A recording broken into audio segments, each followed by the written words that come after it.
Successfully তৈরি হয়ে গেল আমাদের এআই এজেন্ট। যে কোনো সময় যে কোনো ইমেলের অটোমেটিক রিপ্লে দিতে সক্ষম আমাদের এই এজেন্ট, আর তৈরি করা একদম পানির মতো সহজ। আজকে আমরা আমাদের এজেন্টের ব্রেন হিসাবে গ্রককে ইউজ করব। তার জন্য দরকার হবে আমাদের গ্রকের এপিআই কি। এজন্য ব্রাউজার ওপেন করব এবং এখানে সার্চ করব console.grok.com। সরাসরি নিয়ে আসবে আমাদের এখানে। তারপর এখানে একটা অ্যাকাউন্ট ক্রিয়েট করতে হবে। আমি কন্টিনিউ উইথ গুগল দিচ্ছি। দেন উপরে এপিআই কি লেখা অপশনে ক্লিক করতে হবে। এখানে ক্রিয়েট এপিআই কি, তারপরে এপিআই কি এর একটা নাম দিতে হবে। তারপর এখানে এসে সিলেক্ট করতে হবে আপনি কতদিনের জন্য এপিআই কিটা নিতে চাচ্ছেন। গ্রক ফ্রিতেই এপিআই কি ইউজ করার সুযোগ দেয়, এটা একটা ভালো অপরচুনিটি। তবে একটা নির্দিষ্ট লিমিট পর্যন্ত ইউজ করতে পারবেন। আপনি যদি এই লিমিটের ভিতর থেকে আপনার এজেন্টটাকে সবসময় ইউজ করতে চান তাহলে নো এক্সপায়ারেশন সিলেক্ট করবেন। আমি শুধুমাত্র ভিডিওটা বানানোর জন্য এজেন্টটা বানাচ্ছি, এজন্য আমি 7 দিন সিলেক্ট করে নিলাম। তারপর সিম্পলি সাবমিট অপশনে ক্লিক করবেন। তাহলেই দেখতে পাবেন আপনার এপিআই কি। এই এপিআই কিটা সতর্কতার সাথে এক জায়গায় কপি করে রাখবেন, কারণ এই এপিআই কিটা পরবর্তীতে আর দেখতে পারবেন না। এখান থেকে কপি করে নিয়ে এক জায়গায় পেস্ট করে রাখবেন সেফলি। আমি একটা ওয়ার্ড ফাইলের ভিতর কপি করে রেখেছি। তারপরে ডান। এখানে আর কোনো কাজ নেই। তারপর ওপেন করে দেবেন নতুন একটা ট্যাব। এবার সার্চ করবেন make.com। তাহলে সরাসরি চলে যাবেন তাদের ওয়েবসাইটে। এখানে নতুন একটা অ্যাকাউন্ট ক্রিয়েট করে নিতে হবে। উপরে লগ ইন অপশনে ক্লিক করবেন। তারপর কন্টিনিউ উইথ গুগল দিয়ে একটা অ্যাকাউন্ট ক্রিয়েট করে নেবেন। তাহলেই সরাসরি চলে আসবেন আপনার ড্যাশবোর্ডে। এখানে দেখতে পারবেন তারা মান্থলি আপনাকে 1000 ক্রেডিট ফ্রি দিচ্ছে। এটা ওভার হয়ে গেলে আপনার প্রিমিয়াম সাবস্ক্রিপশন নিতে হবে। যাই হোক, পার্সোনাল ইউজের জন্য এটাকে মোটামুটি এনাফ বলা চলে। এবার এজেন্ট বানানোর জন্য ক্রিয়েট সিনারিওর উপর ক্লিক করবেন। তারপর ক্রিয়েট ফ্রম স্ক্র্যাচ। তাহলেই চলে আসবেন আপনার ওয়ার্ক স্পেসে। এখান থেকে আপনার মূলত সব কাজ করতে হবে। এখন আমরা যেহেতু একটা ইমেল অটোমেশন এজেন্ট বানাচ্ছি, সেহেতু আমাদের এজেন্টের প্রথম ক্ষমতা হতে হবে একটা ইমেল আসলে সেটাকে দেখতে পাওয়ার ক্ষমতা। এজন্য আমরা প্লাস আইকনের উপর ক্লিক করব। তারপর খুঁজে জিমেলটাকে বের করব। জিমেলের উপর ক্লিক করে তার ভিতরে গিয়ে ওয়াচ ইমেলের উপর ক্লিক করব। তাহলে এরকম একটা ইন্টারফেস ওপেন হবে।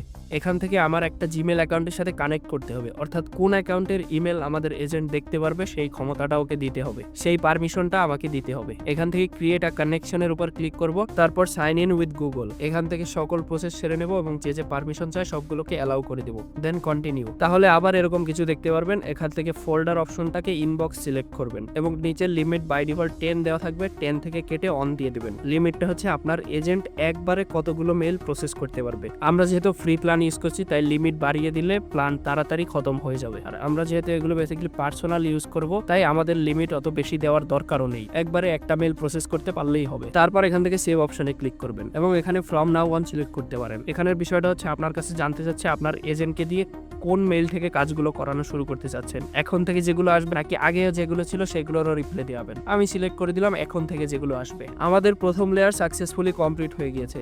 আমরা আমাদের এজেন্টকে ইমেল দেখার একটা ক্ষমতা দিয়ে দিলাম। এখন দ্বিতীয় ধাপে আমাদের এজেন্টকে আর একটা ক্ষমতা দিতে হবে। ও ইমেলটা দেখে যাতে সেটা পড়তে পারে এবং পড়ার পরে সেই অনুযায়ী একটা রিপ্লে লিখতে পারে। অর্থাৎ আমাদের এজেন্টের যে মেইন ব্রেনটা আছে সেটা এখন দিতে হবে। চোখ দিয়ে ও ইমেলটা দেখছে, এখন ব্রেন দিয়ে ইমেলটাকে প্রসেস করবে এবং এর রিপ্লে লিখবে। এটা করার জন্য পাশের প্লাস আইকনে ক্লিক করব।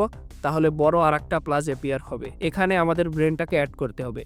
আমরা আমাদের এজেন্টের ব্রেন হিসেবে গ্রককে ইউজ করব। চ্যাট বক্সে সিম্পলি সার্চ করব গ্রক, চলে আসবে গ্রক। তারপর এখান থেকে ক্রিয়েট আ চ্যাট কমপ্লিশনটা সিলেক্ট করে দেব, যার মধ্যে রেসপন্স লেখার ক্ষমতা আছে। এবার আমাদের এপিআই এর থ্রুতে গ্রকের সাথে এই গ্রকের কানেকশন করে নিতে হবে, যার জন্য ক্রিয়েট আ কানেকশনের উপর ক্লিক করব। তারপরে এখানে এপিআই কি যাবে। আমরা যে এপিআই কিটা কপি করে রেখেছিলাম সেটা এখানে গিয়ে পেস্ট করে দিব। দেন সেভ। কানেকশন কমপ্লিট হলে এরকম একটা ইন্টারফেস ওপেন হবে। এখান থেকে আমরা গ্রকের স্পেসিফিক মডেলটা সিলেক্ট করব। আমি লামা 3.3 এটা সিলেক্ট করলাম। এখান থেকে মেসেজের নিচে এসে অ্যাড আইটেমের উপর ক্লিক করব। তারপর রোল দিয়ে দেব সিস্টেম এবং কন্টেন্টের কাছে এসে ছোট্ট প্রম্পটটা পেস্ট করে দেব। তারপর আরেকবার অ্যাড আইটেম, এবার রোল দিয়ে দেব ইউজার। তারপর আবার কন্টেন্টের উপর ক্লিক করলে বাম পাশে একটা বক্স ওপেন হবে।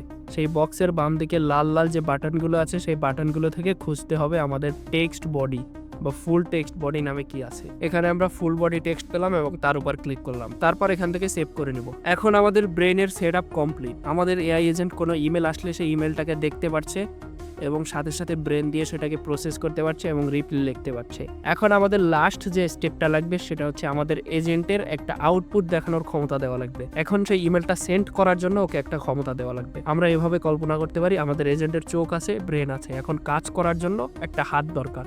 হাতটা হয়ে গেলেই আমাদের ফুল এজেন্ট কমপ্লিট। তার জন্য আবার প্লাস আইকনে ক্লিক করব, এখান থেকে জিমেলটাকে সিলেক্ট করব এবং সেন্ড অ্যান্ড ইমেলটাকে নিয়ে নিব। এখন আবার আমাদের জিমেলটার সাথে কানেক্ট করতে হবে, এজন্য ড্রপ ডাউনে ক্লিক করব এবং আমাদের জিমেলের উপর ক্লিক করব। তাহলে নতুন আর একটা পেজ ওপেন হবে, সেখানে গিয়ে সকল প্রসেস মেনে কানেক্ট করে নেব। তারপর এরকম একটা অপশন আসবে, এখান থেকে 2 এর নিচে অ্যাড অপশনে ক্লিক করব, আর একটা বক্স ওপেন হবে, যার উপর ক্লিক করলে বাম পাশে আবার এরকম কিছু অপশন আসবে। এখান থেকে খুঁজে খুঁজে ফ্রম ব্র্যাকেটে ইমেল যেটা লেখা তার উপর ক্লিক করব, তাহলে সেটা অ্যাড হয়ে যাবে। তারপর নিচে সাবজেক্ট বক্সে ঠিক এভাবে RE লিখতে হবে, ক্লোন দিতে হবে। তারপর বাম পাশ থেকে সাবজেক্টের উপর ক্লিক করে সাবজেক্টকে অ্যাড করে দিতে হবে। তারপর বডি টাইপ র HTML সিলেক্ট করতে হবে। এবার এখানে আমাদের সিলেক্ট করার জন্য যে অপশনটা লাগবে সেটা আমরা খুঁজে পাচ্ছিলাম না, এজন্য এখানে কোনো কিছু না দিয়েই সিম্পলি সেভ করে দেব। তারপর একবার এখানে নিচে রান ওয়ান্স এর উপর ক্লিক করব। এবার আবার জিমেলের উপর চলে যাব, এখন কন্টেন্টের উপর ক্লিক করব। এবার চলে এসেছে আমাদের অপশন চয়েসের বাম পাশে ছোট্ট একটা ড্রপ ডাউন অ্যারো আছে, ওটার উপর ক্লিক করব। দেন মেসেজ, এটার উপর ক্লিক করব। তারপর যে কন্টেন্ট আছে কন্টেন্টের উপর ক্লিক করব। তাহলেই পেয়ে যাব, তাহলেই অ্যাড হয়ে যাবে আমাদের এক্সপেক্টেড একটা অপশন। আমাদের কাজ মোটামুটি শেষ, আর কিছুই করতে হবে না। এখান থেকে সিম্পলি সেভের উপর ক্লিক করবেন। এজেন্টের চোখ, ব্রেন এবং হাত কমপ্লিট। এখন টেস্ট করে দেখার পালা আমাদের এজেন্ট ঠিকভাবে কাজ করে কিনা। এবার ভিতরে একটা ট্যাব ওপেন করব এবং এখান থেকে জিমেলটা ওপেন করে নিব। তারপর ফোন অথবা অন্য কোনো ডিভাইস থেকে টেস্ট করার জন্য আমাদের সেই জিমেলে একটা সিম্পল ইমেল পাঠিয়ে দেবো। এবার এখানে আসলে দেখতে পারবো আমাদের পাঠানো টেস্টিং মেইলটা চলে এসেছে। এটাকে কোনো প্রকার টাচ না করে আমরা সরাসরি চলে যাব আমাদের এজেন্টের কাছে। তারপর এখানে এসে স্টার্ট অনসের উপর ক্লিক করব, অর্থাৎ একবার আমাদের এজেন্টটাকে রান করে দেব। সবগুলো সবুজ হয়ে গেলে আমাদের এক্সিকিউশন কমপ্লিট। আবার চলে যাব মেইলের ভিতরে এবং এখান থেকে সেন্ড বক্সে, তাহলেই দেখতে পারবো জাদু। আমাদের এজেন্ট আমাদের হয়ে সম্পূর্ণ অটোমেটিক ভাবে একটা রিপ্লে জেনারেট করে পাঠিয়ে দিয়েছে ওর কাছে। ফোনে গিয়ে ইমেল ওপেন করার সঙ্গে সঙ্গে দেখতে পেলাম উপরে নোটিফিকেশন। ভিতরে প্রবেশ করে দেখতে পেলাম এই যে আমাদের রিপ্লে একদম অটোমেটিক। আমাদের এজেন্ট আমাদের মেসেজের উপর ভিত্তি করে একটা রিপ্লে দিয়ে দিয়েছে, অর্থাৎ সাকসেসফুলি তৈরি হয়ে গেল আমাদের এআই এজেন্ট, যে অটোমেটিক্যালি আমাদের কাছে কোনো মেইল আসলে সেটা পড়তে সক্ষম এবং সেই মেইল অনুযায়ী তার একটা সুইটেবল রিপ্লে লিখে অটোমেটিক্যালি পাঠাতেও সক্ষম। এখন অনেকের প্রশ্ন হতে পারে, আমার যদি এই এজেন্টকে চালাতে বারবার রান অনসের উপর ক্লিক করতে হয়, তাহলে এটা এজেন্ট হলো কেমনে? রান অনসের উপর ক্লিক করে বেসিক্যালি একবার করে এই এজেন্টটাকে ট্রাই করছিলাম। ফাইনালি আমাদের এজেন্টটা স্যাটিসফ্যাকশন লেভেলে চলে আসলে আমাদের জিনিসটাকে ডিপ্লয় করতে হবে। এই এজেন্টের সাথে আমাদের জিমেল অ্যাকাউন্ট কানেক্ট আছে। এখন এখান থেকে আমরা এই সুইচটার উপর ক্লিক করব, তাহলে সুইচটা অন হয়ে যাবে। এখান থেকে আমরা যে কোনো একটা টাইম সেট করে দিব যে কত মিনিট পর পর ও অটোমেটিক্যালি অন হয়ে আমাদের সকল মেলগুলোর রিপ্লে দিবে। আপনার যেহেতু ফ্রি প্ল্যান, এখানে 15 মিনিট থেকে আধা ঘন্টা লিখতে পারেন, অর্থাৎ প্রতি 15 মিনিট আধা ঘন্টা পরে ও অটোমেটিক্যালি অ্যাক্টিভেট হয়ে আপনার মেসেজগুলোর রিপ্লে দিবে। এখান থেকে অ্যাডভান্স স্কেডিউল করে নিতে পারেন আপনি আপনার কাস্টম কোনো সময় থাকলে। আমি আর সেটা করছি না। তারপর এখানে সিম্পলি সেভ অপশনে ক্লিক করবেন। এখন আপনার মডেলটা অ্যাক্টিভেট হয়ে গেছে এবং প্রত্যেক 15 মিনিট পর পর ও অটোমেটিক্যালি রান হবে। আপনার ইনবক্স চেক করবে কতগুলো মেসেজ এসেছে, তার রিপ্লে দেবে। বের হওয়ার আগে এখান থেকে আরেকটা কাজ করবেন, এই সেভটার উপর ক্লিক করবেন, তাহলে পুরো সিনারিও বা পুরো এজেন্টটার সেভ হয়ে গেল। আর যে কোনো সময় ড্যাশবোর্ডে এসে দেখতে পারবেন লিমিটটার কি অবস্থা, কতটুকু কি আছে। আমি চেষ্টা করছি একদম ইজিলি এবং পুরো ফ্রিতে কিভাবে একটা এআই এজেন্ট তৈরি করা যায় তার উপর ভিডিও দিতে, এবং ঠিক যতটুকু সহজ ভাষায় একটা এআই এজেন্ট বানানোর প্রসেসকে বোঝানো যায় সেটা বোঝানোর চেষ্টা করেছি। আশা করি ভিডিওটা ভালো লেগেছে। আজকে এই পর্যন্তই, দেখা হবে পরবর্তীতে। সাপোর্ট করতে চাইলে শেয়ার করতে পারেন, আর সায়েন্স টুই ভালোবাসতে ফলো করতে পারেন।